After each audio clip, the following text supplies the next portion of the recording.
All right. Hey, YouTube, I'm Lucky, and today is Thursday, and so that means it's time to cover the big Bungie news, the Twab, this week at Bungie. Here we go. Let's dive right into this. We've got Blues on the agenda. They talk about the power floor, the power cap. They go over a quick working definition. I think most of you know how it works, okay? There's the minimum power you can be, and then there's the soft power cap, which is where, blues and just regular drops will get you to, and then you've got like the pinnacle power cap and then a little bit 10 above that, okay? So the highest power you're going to possibly be, the top gear score is going to be 1560. Along the way, there will be little, floors and plateaus that you'll hit, but 1560 is going to be the overall big goal. The soft cap is 1500, so that's where, random drops will get you to. And so 1350 at the very bottom is what the bottom will be, 1500, 1550, and then 1560. We've got all of those layers covered. Right? Blue drops will stop dropping at 1500 power now, and they will instead increase your chance for some legendary drops is what they're going to be doing in the future. So basically, the reason why they're doing that is because there's too many blues in the game. Every time you complete an activity, blue weapons, blue armor drops. It's frustrating. It feels like you're just deleting blues constantly when you're playing Destiny and out there grinding. It's a bit annoying. And so in an effort to reduce that, you are not going to get any more blues to drop past 1500. And instead you'll get a slightly higher chance of getting legendaries to drop, which sounds like a great balance. All right. Next up, they talk about the Gunsmith Rework here. Okay, Banshee 44, this is where you have to need to turn in all of your gunsmith materials, those little weapon parts and stuff, because instead you're going to have a reputation rank with the gunsmith. And it sounds like it's going to be a similar rework comparable to what Shaxx has right now. And so they're just making the systems in Destiny 2 a little more intricate, so they're not so simplistic. And I quite like this, so I'm excited for this. They'll also be removing mod components. That's a big change to the game right there. And removing the ghost mods. So all of these right here will be removed, and these would essentially generate you like weapon telemetries and stuff. So they have no longer a purpose, so they're getting removed. Not too big a deal. Rahul is taking over. The Spider is getting sunset along with the Tangled Shore. And so all of his stuff is going to Rahul. And he's going to have a pretty crazy inventory overall. He's going to have tons of different material exchange, etc. So it looks like they're going to keep the general exchange rate comparable to what it was with Spider. Initially, things might change with time, though, so keep that in mind. And he will also be able to decrypt Umbral engrams, which I'm actually really excited for. You'll still need to go to the Helm if you want to get like specific rolled ones, right, using the Prismatic Recaster, but you can actually just go to Rahul and decrypt those Umbrals, so that's pretty fire. Hawkmoon and the Dead Man's Tale. All right, this is a big one. These missions are going away, so now instead you're going to be able to buy these exotics where they're going to have random rolls at Xur every week. So make sure you're subscribed here. I'll give you a notification whenever Xur's here if he has that God Roll Hawkmoon, that God Roll DMT. But keep in mind that this is stupid expensive. We've got one Ascendant Shard, one Exotic Cipher, 125,000 Glimmer, and 200 Legendary Shards to buy one roll of the DMT or one roll of the Hawkmoon. So that is going to be really expensive. So you're probably only going to want to buy one. Obviously, you want the God roll of the DMT or the Hawkmoon, whichever you see that as. And I'll let you know when those rolls are out and available, of course, as always. Next up, they're going to talk about the exotic catalysts. They're going to make a list of exotic catalysts available from activities, which is Strikes, Crucible, and Gambit. And these are the list of exotic catalysts that will be available. Hawkmoon, Dead Man's Tale, Agar's Scepter, Outbreak Perfected, Whisper of the Worm, and the Fourth Horseman. So completing those activities will get you those catalysts to drop. So keep that in mind. Then next up, we have the raid date for the Witch Queen raid, which is really exciting. Like I said before, it will be March 5th, which is a Saturday.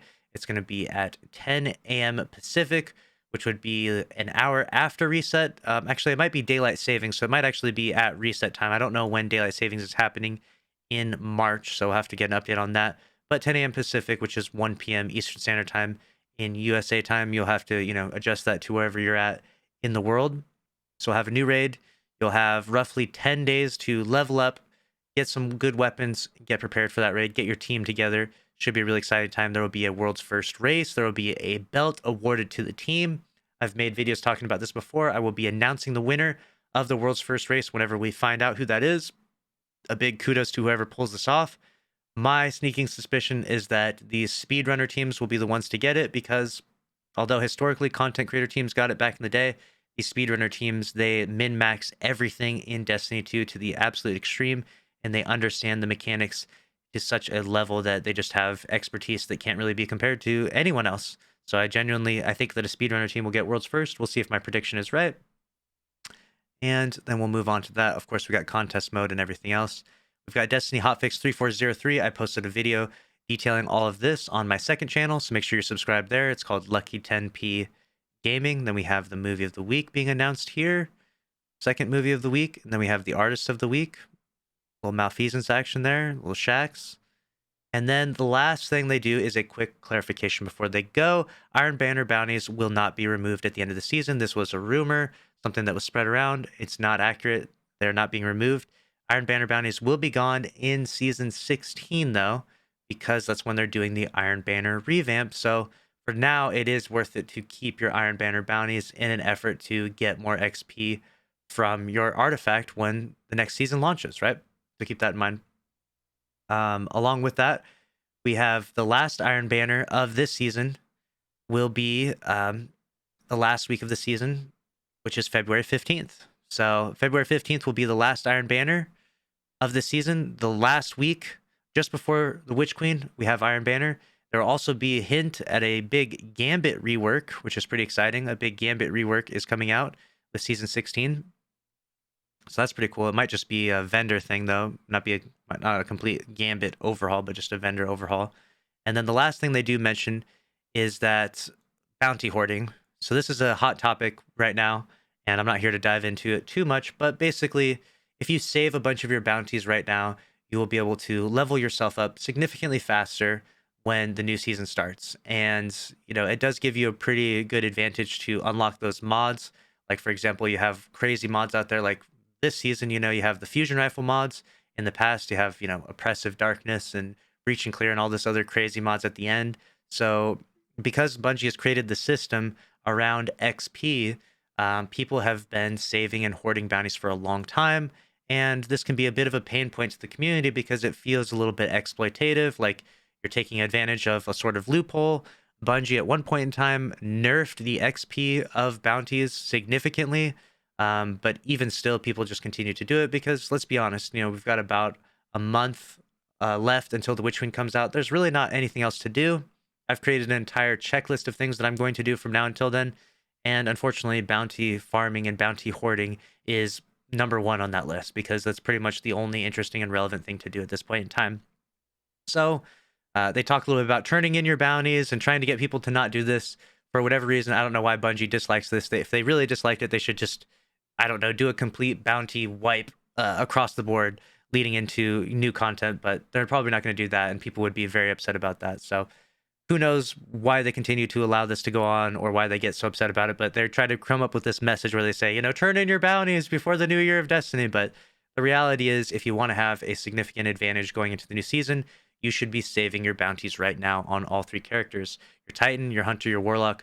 Go beat those weekly bounties, save them up, and then when the new season starts, you can, you know, get your new artifact shortly after logging in, and then turn in those bounties, and you will be, you know, at least a few hours ahead of everyone else, right? So I'm not encouraging everyone to do that necessarily. I just know that pretty much all the hardcore Destiny players do that at the start of every new season, new content, etc. So that's the information. That's the Twab for this week. Let me know your thoughts down in the comment section below, and make sure you're subscribed with notifications on, because I will keep you up to date on all the news in Destiny 2 and everything that comes out from now until the Witch Queen and in all of 2022. You better believe it. If you're subscribed to this channel and subscribed to my second channel, you will have all the news in Destiny. So that's a wrap on this video, though. See you in the next one. Thanks for watching. Later.